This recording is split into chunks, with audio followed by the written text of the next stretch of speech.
The girls were in a world of their own. Looked like a witch and a headless bust. I had seen better. The wasteland. Too minimalistic for too much money. Rectangles in a desolate landscape. Highly cubist. The cabinet contained a fine array of pots, all marked at 5,000 francs. So the pot from Hubier's house must be worth a fortune.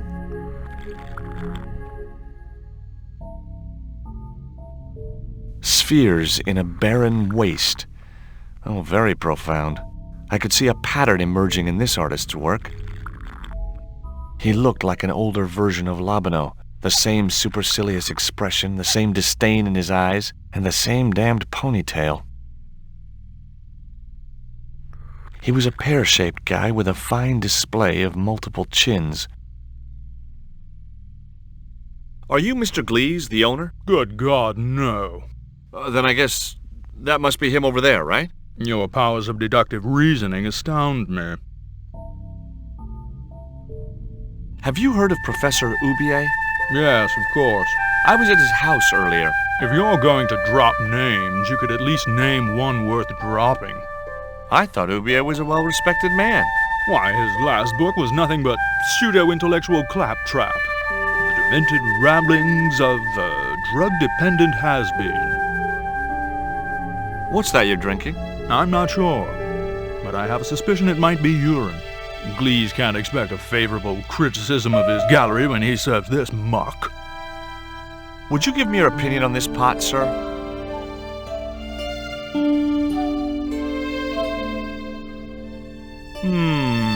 Yes, very rapouche. Rapouche? Hideous. What the hell do you think you're doing? What's the difference between my pot and all those other pots? Yours is broken. Why, you smug, pompous sloth. Sticks and stones, dear boy, sticks and stones. You smashed my pot. Certainly, it was not only worthless, it was ugly and offensive. To you, maybe. Believe me, I was doing you a favor. I wasn't going to waste any more breath talking to that pompous blimp.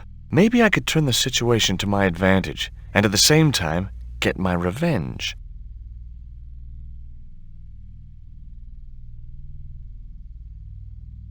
I'd like to ask you a few questions, if you don't mind. Certainly, sir. I'd be most happy to oblige. You're English? These days one prefers to think of oneself as European. Sure. Whatever you say. And how precisely may one assist you, sir? What I really wanted to ask you about was a black stone. A black stone? Yeah, it's a Mayan artifact, about as big as my hand. No, sir, one doesn't get much call for black stones. If it's Mayan artifacts you're interested in, I have some rather exquisite pots. So did I, until that slob smashed it. Have you heard of Professor Hubier? Of course. His name is synonymous with Mayan art. A number of these artifacts were supplied by Hubier himself. Do you believe the story that Hubier murdered his wife? If it was true, who can blame him? She was an opportunist tramp. Well, that's what I heard. Have you seen any of Hubier's wife's films? Only one. Believe me, I was appalled, shocked, disgusted, and repulsed. Well, you sure got your money's worth. Last time I went to the movies, I wasn't even titillated. I suppose you have an import license for these relics? Of course. But that's not my problem, sir. The professor arranges all the shipping. We simply collect the items from the docks.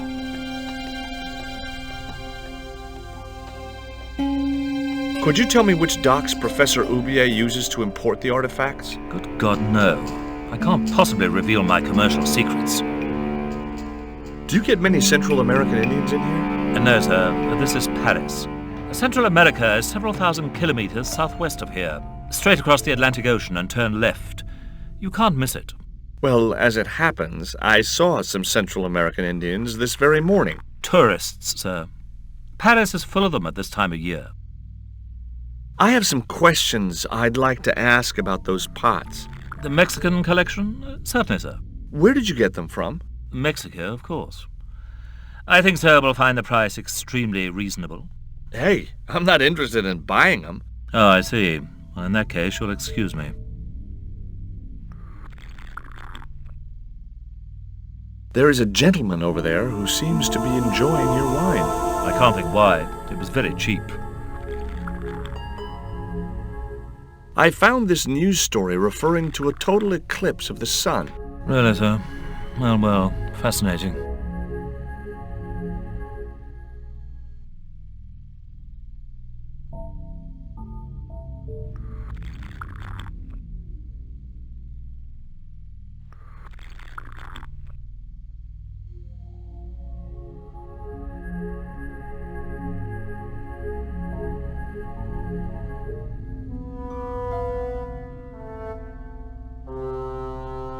I splashed a little absinthe into the glass and hoped he wouldn't notice the change of color.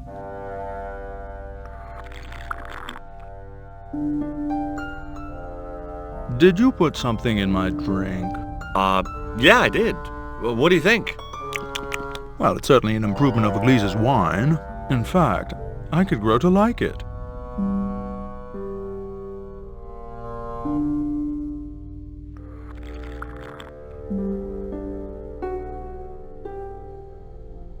Allow me.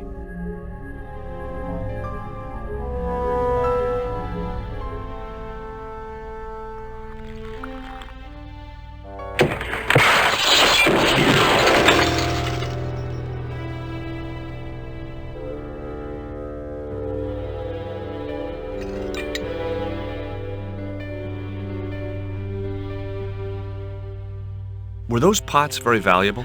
The pots are insured, but not the shelving. You've no idea how much that cost me.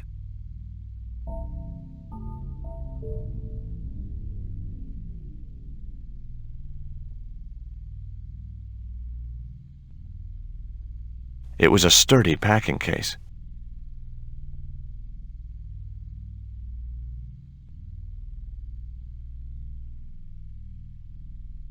There was nothing in the case but styrofoam packing, but pasted on the side was the remains of a label.